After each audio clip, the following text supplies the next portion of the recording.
Welcome to the Feel Better, Be Better show. Today, Kate and Nevada will answer your questions and introduce new topics designed to help feel better and be better. These are raw conversations, but they will make a difference. Hey guys! Thanks for watching, thanks for listening. Today we talk about some interesting topics. So we kind of start with our sports program, but we go into finances, which is a really interesting topic when you are in the health world. Yeah, snooze fest. No, it was good. It was a really good conversation. But no, I mean, for us, whole body health is really more than just the things you put into your body as far as food or exercise and different aspects, but your financial health as well. And so we hit on that. We hit on sports still. Coaching. We hit on coaching. But not the kind you think? Yeah. Surprise at the end, so listen through and see what we mean. Yeah. But it was really good. So super, like reveal that we're doing there. Yeah, super secret reveal. I'm sure it'll be in the title. There'll even be like little stars that come down right before. We're doing stars? Yeah. Awesome. But anyways, take a listen. We hope you enjoy and see you back next week. All right, so let's see here. What do we got? We got new coaching program that came out this week. Is that new coaching hot thing on the plate? It's the hot thing out there. Okay. It's official. It's out there. Still a couple videos in the work to get up. I mean, pitching, catching, due to weather and sickness, had to get postponed a little bit to film. So working on those, getting those up as soon as possible. But for the most part, the program is in there. We better tell people what it's about, though. Yeah.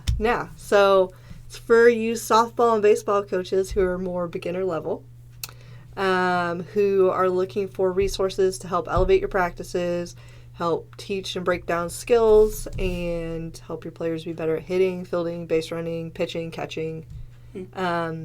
It's not really meant for the coaches that are necessarily like super advanced teams, because it's more entry level, like how to run a practice, how to keep people moving, how to add basic drills in, how to break them down fundamentally. I mean, it was basically designed for rec, maybe next step above rec. I mean, we usually have dads, or a younger kid that's volunteering, and basically, hey, here's what we do. Yep. In electronic format, so you can see what's going on, so you don't have to sit there every single night and go, oh, I got to come up with a practice plan, and oh, did I cover everything? You get to the first game, and you're like, oh, I don't know why I didn't think about leadoffs. Yeah. Well, that's the thing that we talk about. I mean, as a lot of parents or younger kids who end up coaching, they remember the game from when they played, which is usually further down the road. And so breaking down those skills when you're starting with new players is difficult, in how to what skills are appropriate and what do they need to know and what are the rules for different age groups. So that's a whole hurdle in and of itself. And then this weekend, this whole program came about from the fact that we've been doing coaching clinics with the local city down where I live, and every year people would write as many notes as they possibly could on an outline. The first year I didn't even think to print an outline for anybody, and they're like, oh, can I get your outline? Can you email it to me afterward? And then they'd write all these notes down, and I'm like, I really need to put these in video format just so that way people can be able to reference back to them, because you're never going to get all the information and what to look back. You have to refer back to, especially when you're kind of beginning, you're not going to remember everything. So we started making videos, and then we're like, okay, we've got all these free videos online. What if we organized everything, created practice plans to go with them, and made this really cool program for coaches in that boat that would really benefit from that? So that's kind of where it came from. Yeah. I'm sure we'll get into some more advanced stuff, but I've already had people that were like, well, what if you got a kid that throws sidearm or something or whatever? Or what if you got a kid that, you want to do more of this kind of swing? And I'm like, there's no way I can make a video for that. I mean, you're looking at it at the next level. Well, that's probably something that we'll do more like live webinars where people can log in and ask questions that are more specific. So right now we're really more in hand with people that are around that we can physically go to practices or meet with coaches, so it's not a big deal. But eventually, who knows, someone might across the country buy our program and use it, and having the ability to have okay, once a month we're logging on. If you got a question about a player that's more specific like that, let's tackle it then. Yeah, no, I'm fine with all those. And that's when I talk to them, I'm like, okay, in that case, I'll tweak it here or there and change it up. But this program is base fundamentals. Base fundamentals for the majority of kids to get better. And then the last thing on all the program stuff is we're not done there. No. So baseball and softball we kind of chose because we've been coaching the longest, and are most comfortable with that sport. You and I both have played a lot longer in that sport than most others. But we're looking at going into volleyball, and we had a couple people who thought our program was really cool who have a lot of experience coaching football who want to do a football one, soccer, basketball. So we've got more coming. So yeah, we're going to try to hit whichever ones we really can. Yeah. I mean, I had somebody that asked me, like, are you going to do a golf one? I'm like, I don't know. That one's really specific. Yeah. I mean, Probably not saying we won't. No, it'll probably still more towards the team sports for individual sports for a while. Yeah. But we'll probably get there. And, I mean, you've got some wrestling contacts, so who knows? Might end up doing a wrestling one. I don't know. Whatever. Who knows where it'll go? Yeah, we're just trying to help best we can. But yeah, and with that too, I mean, the thing that I got most from a lot of parents from the coaching session that we did this last weekend was, you know, they were super excited about our flyer and our free resources because we have a lot of our videos up on YouTube and I'm adding new ones all the time. And just really into like, okay, well, what kind of stuff would you do at practice? How do we break it down and stuff like that? And then we got into the coaching program, and I think they were a little surprised that it was a fee, but I feel like we found a price range that was pretty affordable for most people still. And it's just an interesting dynamic when you talk about like eventually charging for some of the products that you have. So it was it's interesting combination because, you know, part of you wants to feel guilty right away. But that's you. I know. And for most people, they probably aren't too concerned about it because we do have a ton of free stuff to help people out before you would even have to go to Paytas if you really want the full everything done for you all right there in one place organized.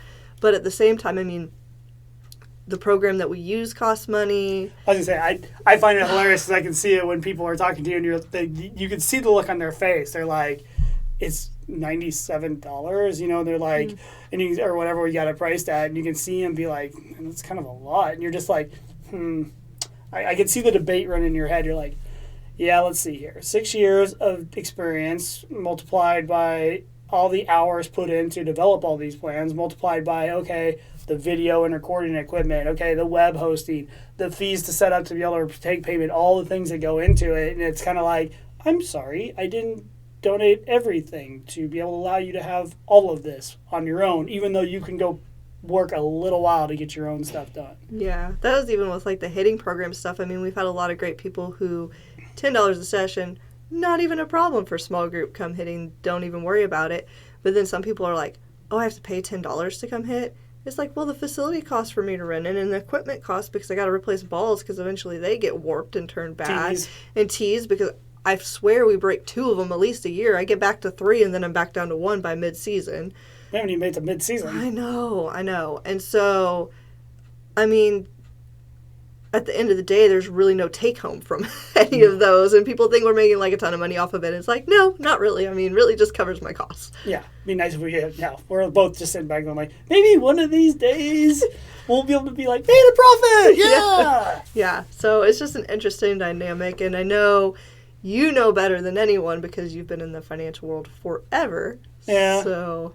You know, you're the one who helps me keep me honest. Be like, no, it's fine. Like you need to charge stuff for stuff. You can't just be free all the time. You can have a lot of great free stuff, but you need to at some point charge for some of the stuff. Yeah. Well, I mean the financial side. I mean, and I know we were going to eventually bring that to the show. Yeah. So, I mean, we kind of look at overall health. Mm-hmm. Well, financial money and can create a lot of stress, which will be very bad for you. Yeah. And the ability to actually kind of have some control of your finances is a huge part of your overall health. And so, I mean, being in the role that I've been in most of my life, I've had plenty of people, they constantly ask me, treat me as though I'm just like out to get money from them. Which, okay, I mean, I don't know about you, but I don't go to work for free. And I mean, I don't know many people that do. And I don't expect, as a matter of fact, I almost demand it. If somebody's going to do work for me, I'm going to pay them. Well, that's interesting you say that because, like, we had a young friend of ours who helped us out with some plumbing stuff, and I paid him for it, and he's like, no, you don't have to. Like, it's really not a big deal. The parts weren't that expensive. It's like, no, I value our friendship enough and your experience and you helping me out. I'm going to pay you for it. I don't expect you to do things for free for me because that's not a very good friend. No, but it's weird how many people almost expect us in coaching to do a lot of things for free, in particular. Yeah. And as far as the program goes, I mean, yeah, you can be like, well, it's available on YouTube for free. You're darn right. Go out and do that. That is no problem. I would say the videos on the coaching program are not necessarily the benefit. The bigger benefit to me is the actual practice plans. It's the other stuff like that. That is way more time consuming. Just knowing how to do like soft toss and long toss and stuff like that, that is not necessarily heavily time consuming. But this is just a way that you can be able to get it to your kids, to the parents, to whatever, so people can know what they're coaching. Yeah, and it's for the whole season. So, I mean, it progresses you through to where you're not like, oh, I got to make practice plans today real quick. Like, no, you have a long goal of like, okay, I need to hit live pitching X amount of times, or we need to hit, learning how to catch a fly ball, or we need to do leadoffs, or am I up a higher age group that we need to work on rundowns now? Like, it takes you through and has them rotate through practices so you're actually touching on it enough times that they'll get the hang of it. Well, I think the biggest one you run into, especially with little kids, you don't realize how long you're going to spend learning to throw and catch. No. You don't realize how long you're going to spend learning to this is where you play the positions. I mean, we don't think of that because it's been so long since we've ever had to worry about it as adults. Yep. So, I mean, you got to factor that in your practice plan and also be willing to move on because, unfortunately, while I am a huge component to you have to be able to throw it, catch it, and hit it to do anything in the game, and you better be able to do those fundamentals, at some point in time, you also have to teach just how the game is played. Yeah. So you kind of got to limit yourself like, no, we can do this for 40 minutes, but after it hits 40 minutes, we got to move on to this other stuff, even if we can't throw, catch, and hit. I mean, you kind of got to do that stuff. You do. I was going to say something, but I lost it. No. That's fine. I did that to you a couple weeks ago. Money again. It wasn't about money, but that's okay. Oh. I think it was about softball practices for some reason. I think we should have more money. Oh, it'd be nice to have more money. Yes, I want to do more money. No, I just... We could think of all the other things we could get for free with more money. No, as far as the money thing goes, I know you brought up stress in general, but as far as being able to pay your bills and all that, that's stressful if you are not financially savvy enough to have enough money set aside for your bills and make sure they're covered before you do life expenses and not overspend each month. That is one aspect to it. But also, just finding a job and a path and how to get money from that to do something that you enjoy doing is a big deal too. That's a whole other facet to it. Oh, there's a ton. I mean, financial, so many. You can go stress all over the place. Yeah, there's so many different aspects. I mean, we could do hours on this stuff, but I mean, I think we can cover some of the key points. If we want to come back at them later, we can. Yeah. But, I mean, you talked about the baseline. I mean, tracking. Mm-hmm. Okay? I am 20-plus years CPA in my life. I still track my bills every single month. Even though you could ask me, and I could probably list them out to you within, a couple of bucks of income and expenses that I have every month. I still track them. Mm-hmm. That is you would think, why would I need to do that? But, I mean, if you don't, you miss stuff. Now, question for you. Mm-hmm. If you are new to this, no experience tracking your stuff, or maybe a little bit, what do you recommend is the best and easiest way to track your stuff? Well, there's a couple online packages that are available. I mean, what is it? YNAB, You Need a Budget. They're really great at helping you in other stuff. I think it's a little more expensive than some of the other ones out there. I can't remember what else is available out there. I've used Quicken forever, so it's hard for me to get off of it because all my data's in there. Mm-hmm. But I wouldn't recommend Quicken to anybody now because, it's just there's too many cheaper online products. But find something that will do your stuff. There's a lot of online banking products now that will allow you to kind of do that. And I think they price them in for free for the most part, but you need to go do them. Mm-hmm. But if you don't ever track them, how do you ever know?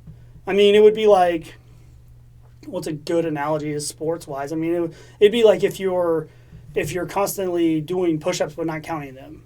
Or it'd be like any stat. Yeah. If I took X amount of bats over the season and I didn't keep any stats of if I got on or what happened or anything, how do you know that you improved at all? Yeah, kind of like, nobody does this, but kind of like if you never stood on a scale, are you losing weight or gaining weight? Mm-hmm. I know me, over the last year, I haven't lost very much weight, but I know I have trimmed down a ton. But I know because I check. Mm-hmm. Not tracking your finances is akin to basically not looking at the scale and going, I think I'm losing weight. It's just, you know? If you don't track it, you gotta get the information. So that's step one. Yeah. After that, I think you kind of gotta. The bigger thing is a goal, and people always they say that, and they think they kind of know. They're like, well, I want $1 million in investments in retirement account. It's like that sounds great, but why? I mean, we don't. We walk around all day long. And we don't even know why we want to have that money there. It's such a vague thing. I mean, we were sitting down with a friend of ours, and I was like, would you be comfortable in retirement if you could basically be earning what you're earning now with inflation? And she's like, well, yeah, that would be fine. And I was like, okay, well, how much you want to do for inflation? You know, of course, I've been running a little hot here lately, but so I'm like, what do you want to do? I think we did 3% or something, which is a lot higher than we used to do on inflation. Mm-hmm. All right, so your income now is this, so let's run some inflation over the course of here. So you get retirement at, say, 65 or whatever. Well, you need this much income. Okay, now let's work backwards. How much do you have in savings? Put it up at the top. What percentage do you think you're going to return? Say 6%, pretty standard.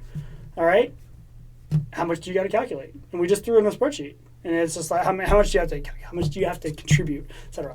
But anyway, and we just threw in a spreadsheet and just started tweaking it. And the funny part about it is what they were contributing now would have put them over. And just the look on their face was just ridiculous. Mm-hmm. I mean, it was like, oh my God, I would have never thought I was even close. I felt like I was way behind because they're looking at their retirement account now, say it was, I don't know, $50,000.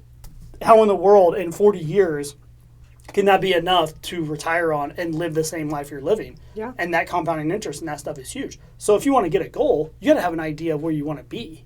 So, I mean, everybody says, like, what number do you want at retirement? I think the bigger question is, what income level do you want at retirement?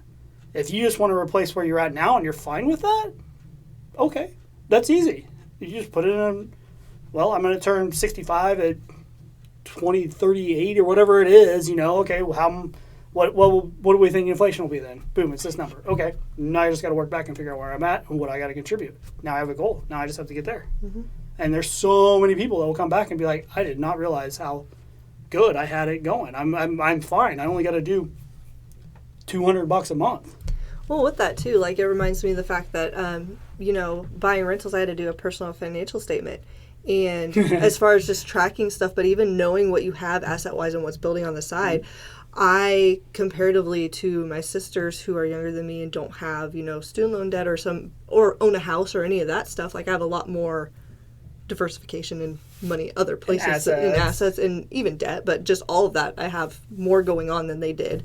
But looking at my statement, I was like, I have a lot more assets and everything on my personal financial statement than I even realized that I had. So I think that was a healthy look at, going along with tracking, know what you have going on, and knowing where your retirement's at and all of that. Like, it was really eye-opening because I was like, man, I feel like I've got nothing built up. And when I looked at it, I'm like, oh, crap. And then you look online and see where you are compared to the average for your age. And I was in the top percentage. And I was like, I don't feel in the top percentage at all. But actually, that's a really funny story because I knew when you were going through it, I've seen so many people that are like this where they're just like, feel like they're at the bottom, feel like everybody's beating them down, feels like they're completely behind everything. And I'm like, all right, give me a list, run your stuff. All right, now let's start Googling online and see where you're actually at now. Holy cow, I'm like in the top 20%. Yeah. Because you're grinding away and it feels everybody's beating you up. I've never met somebody that was able to build something that ever felt like it was like, oh yeah, it was a breeze. All I did was just make money hand over fist. If it was that easy, everybody would do it. When you talk about it with the rentals, a lot of times, like, especially through the first 10, you don't really feel anything on them. Oh, the first, like, for the numbers, like the first 5 that you buy and almost in the first 5 years, not only do you feel like you're not making money, you feel like you're getting, like, just, I don't know what word to use other than basically just getting taken to the cleaners. Yeah. Because, I mean, you don't have anything built up. You don't have anything like any equity built, so you don't feel like you've made any progress. The amount coming in is usually very little over the amount that you got going out because that's just the nature of the business. But you go after 5 years, get a little bit of inflation or appreciation. I know what it is, I can't say it. And a little bit of loan pay down, and maybe, I don't know, maybe a little inflation on your rent, and you're able to get a little bit of, where you can actually make a little bit of money to maybe cover like a water heater going out or a refrigerator breaking down or something like that. And then you can actually feel like, I'm actually making some money now. But that's a pretty serious commitment for I'm sorry.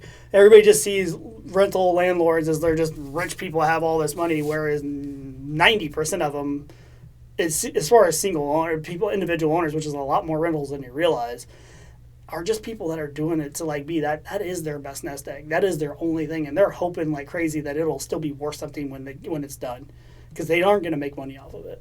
Yeah. It's a scary thing. Well, and like you said, the appreciation part is more than anything. Like the rent, yeah, you can kind of tangibly see that coming in and out. But that's even, when I was doing my financials sheet, just like my retirement and the amount of the increase on my property that I own, my own house that I didn't feel like I had. And there's something else in there. But it was like all those things added up so much more than I thought they did. Mm-hmm. And didn't even realize it because I'm not getting money off of them. Not money that I can use, but I have it all under my name in this building still. Yeah. You don't feel it. No, it is a grind.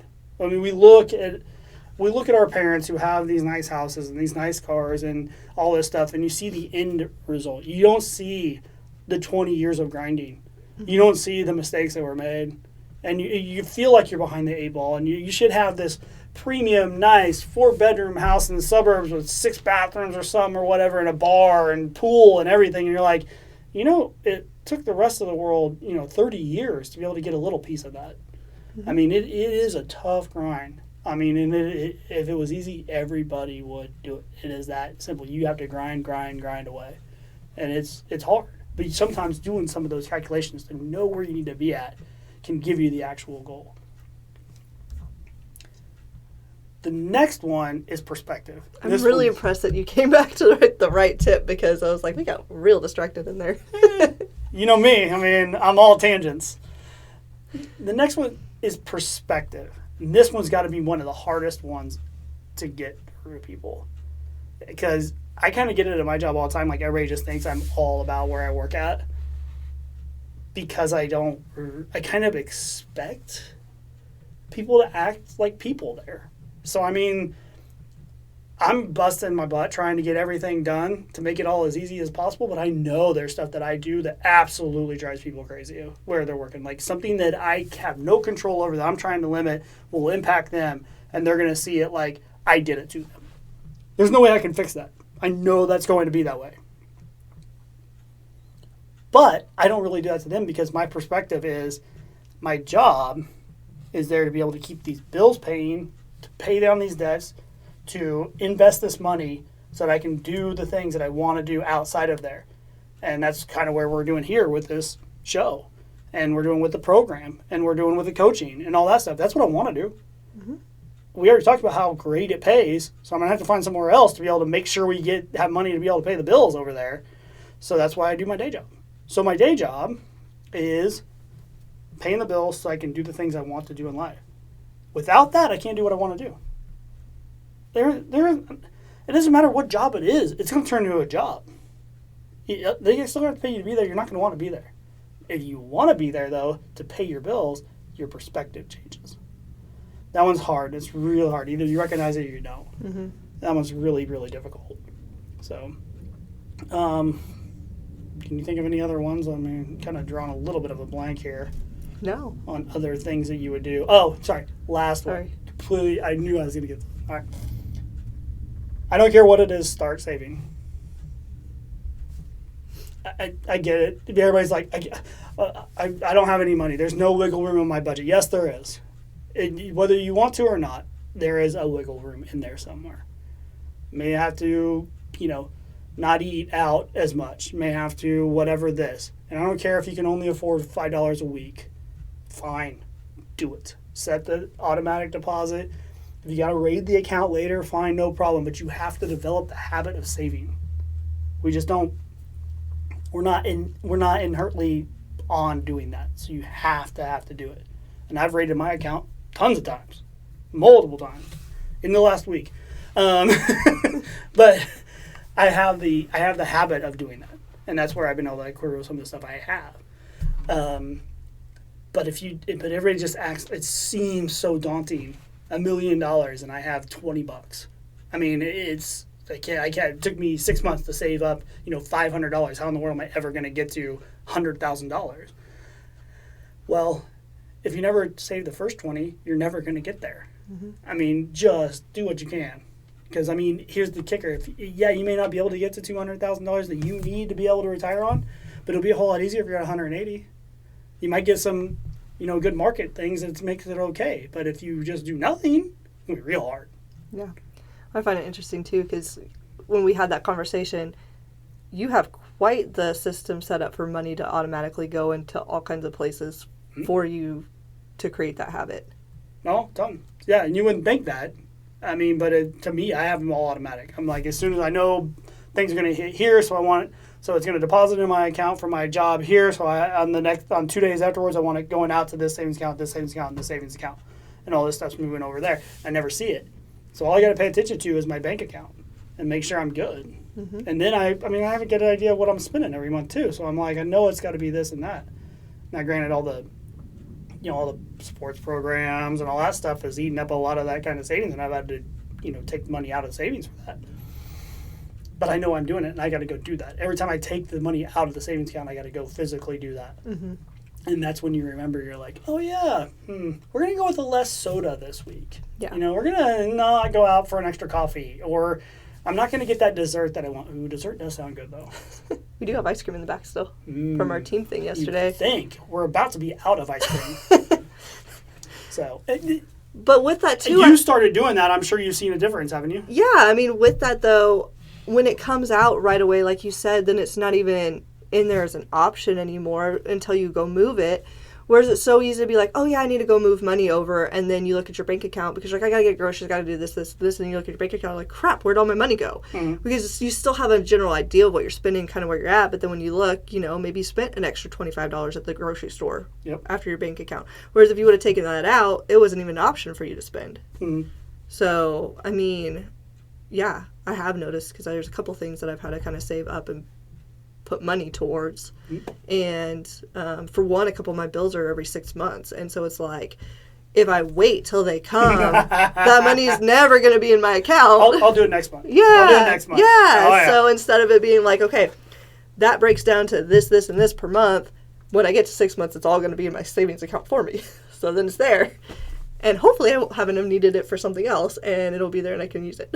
Exactly. So, but if I have to take it out, then at least I know, and then I know I've got to make it up somewhere else. Yeah. It was funny when we had that conversation. I got started, and you were just like, oh my God, you got stuff going there, and you got stuff going there, and you got stuff going there, and everything. I'm like, well, yeah, some of that stuff I'm trying to help other people learn how to say, which, by other people, I mean nieces and nephews and stuff like that I'm trying to get them started early on recognizing the importance of saving money. Mm-hmm. So,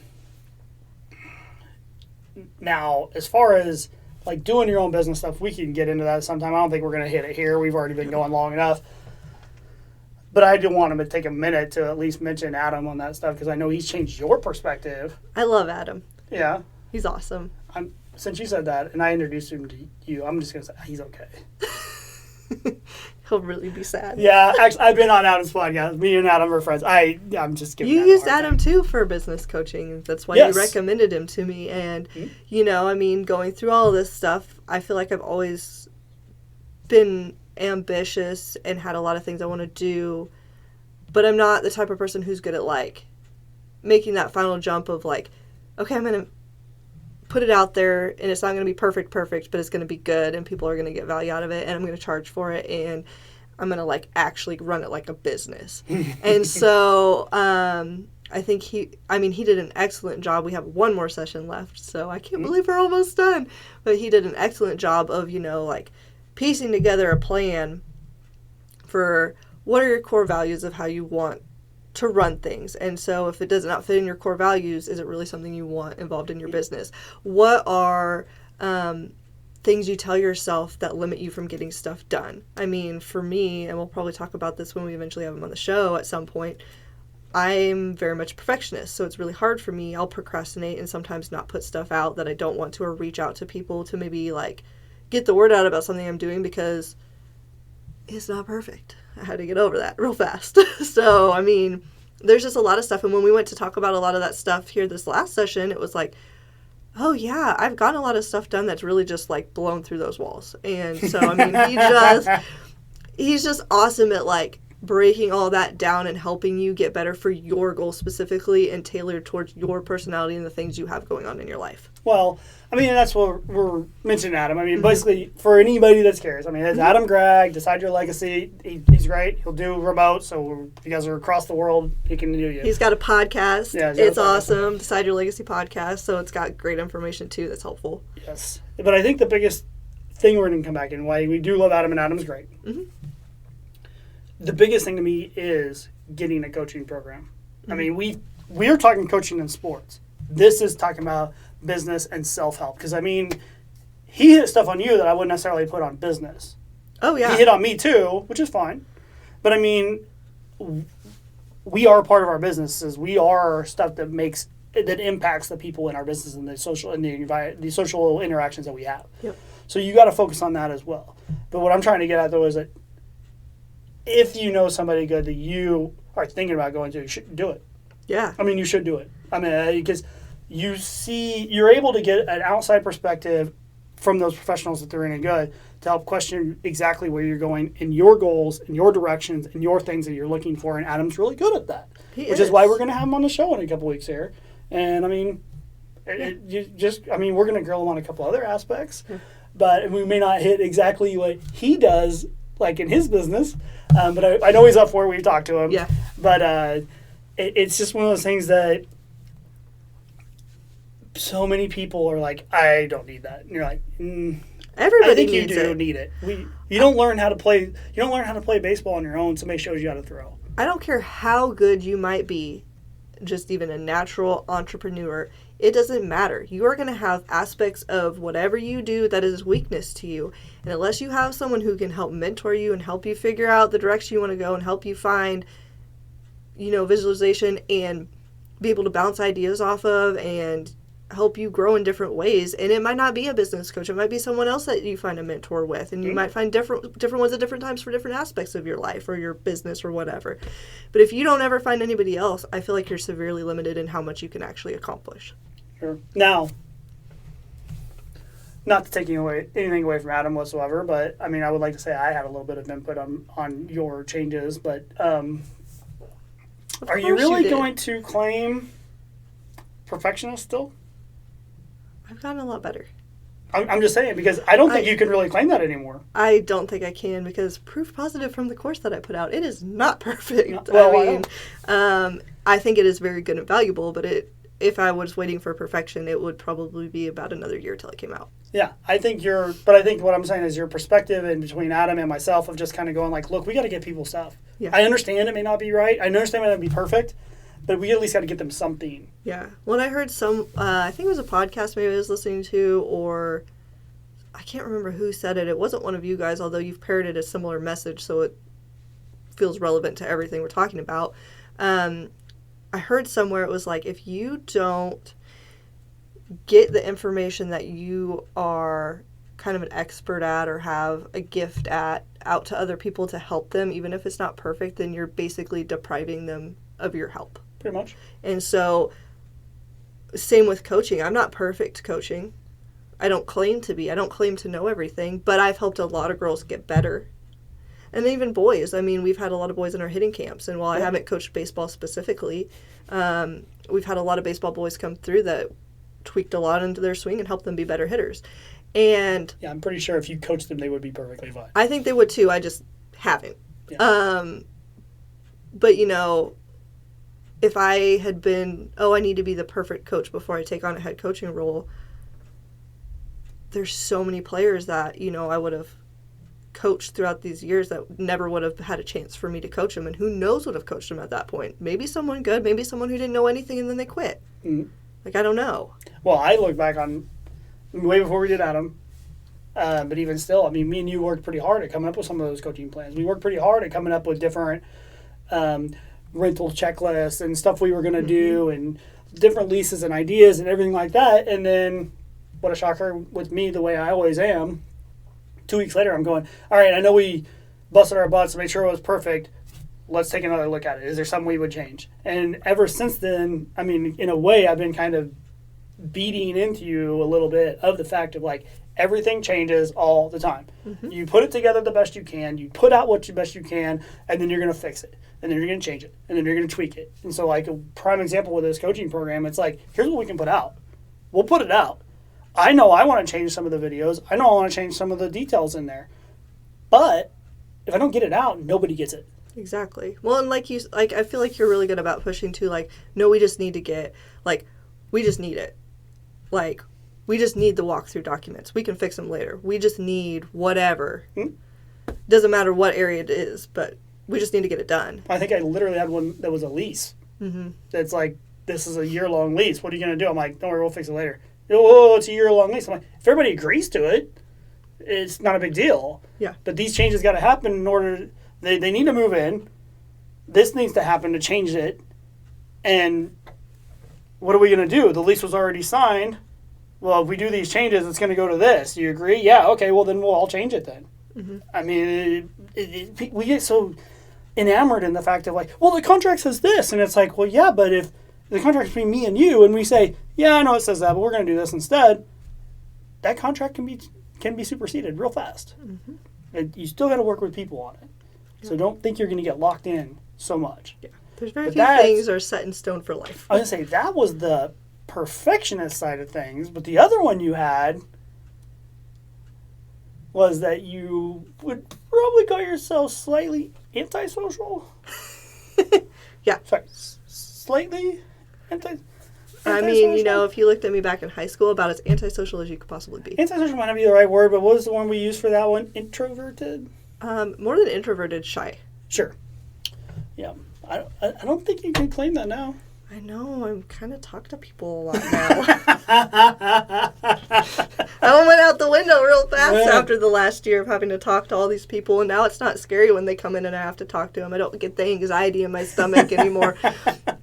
Or when we're at like farmers market, she's like, "Hey, go check out that vendor and talk to him." I don't feel like, "Oh God, what am I going to say? They're going to think I'm stupid." And well, the funny part about whatever. it, I think the first couple, I was like, I literally like told you what to go tell them, and then you'd go do it.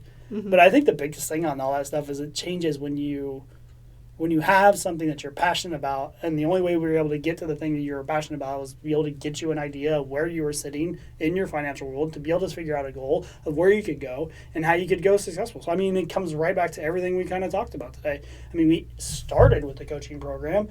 It would have never happened had we not getting financial stuff taken care of, and we would have never got into figuring out the goals, the desires, and the things that you wanted to do if you didn't start there. So, yeah it's back to greed. Although you just wanted all that greedy money. I know. That's what the world sees. I know. We just know deep down. Look at this face. Yeah, Total greed. Total greed. Yes. All right, well, I think we better get going. We've kept you guys long enough today. Yeah. You got anything major else? Big, heavy comment again? I mean, you already did the thing. If you the depriving people of your geniusness. I didn't say that. I didn't go that far. No, I did. I'll go that far.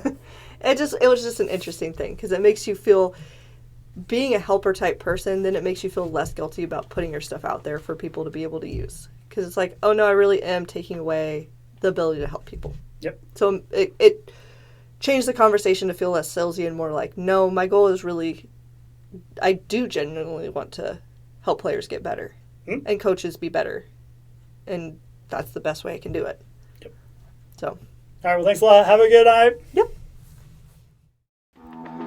Thank you for watching. Kate and Nevada hope you've enjoyed this show and found it useful and empowering. If you have any questions or comments, please contact them at Kinetics.com. That's KNETICX.com. They're on Facebook, Instagram, and TikTok as well. And please write a review of the show. Kate and Nevada appreciate hearing the feedback, and they welcome your reviews, and your word of mouth will help others learn how to feel better and be better.